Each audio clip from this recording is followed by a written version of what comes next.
62 right shares. Right share का concept क्या हो गया कि कोई भी कंपनी जब भी नए शेयर इशू करेगी तो पहले आपको अपने एग्जिस्टिंग इक्विटी शेयरहोल्डर को ऑफर करना पड़ेगा, और वो ऑफर कैसा होगा, in proportion to paid up capital. और उसके लिए आपको कंपनी अपने मेंबर को एक लेटर ऑफ ऑफर भेजेगी, उसके लिए उनको नोटिस देना पड़ेगा। और ये जो नोटिस है, ये नोटिस में आपको बताना पड़ेगा कि कितने नंबर ऑफ शेयर्स है, हर मेंबर को बताना पड़ेगा कि आप चाहो तो हमारे से इतने शेयर परचेज कर सकते हो।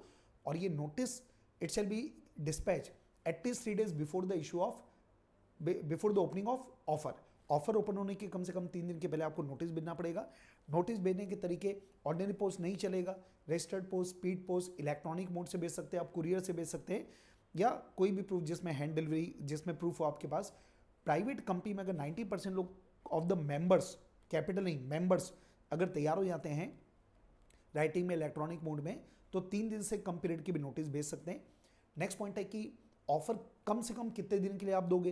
भाई कोई मेंबर को ऑफर एक्सेप्ट करना है तो लॉ में लिखा है कि जो ऑफर है वो मिनिमम 7 days का होगा, मैक्सिमम 30 days का होगा। मतलब कोई कंपनी ये बोल सकती है कि 10 दिन के लिए हम आपको ऑफर दे रहे हैं, 10 दिन में डिसाइड करो कि आप शेयर खरीदोगे या नहीं खरीदोगे। 20 दिन, 30 दिन चलेगा, 40 दिन का टाइम नहीं दे सकती। अगेन प्राइवेट कंपनी को पावर है कि अगर 90% of the members, number of member अगर कंसेंट देते हैं तो 7 days का जो मिनिमम टाइम है उसको भी कम किया जा सकता है। ध्यान रखना है कि 7 days जो है ना वो रूल में दिया हुआ है प्रोविजन।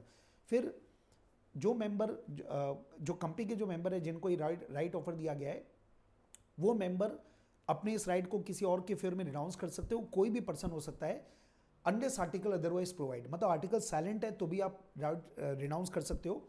फिर जब टाइम खत्म हो जाता है, जो भी टाइम आपने दिया है, उस टाइम में कुछ ऐसे लोग हैं जिन्होंने या तो डिक्लाइन कर दिया या जिन्होंने कोई जवाब नहीं दिया, तो उनके जो शेयर्स हैं उनको बीओडी जिनको चाहे, जिस पर्सन को चाहे उनको आप सेल कर सकते हो, बीओडी सेल कर सकते हैं, but which is not disadvantageous to the company and the share holder.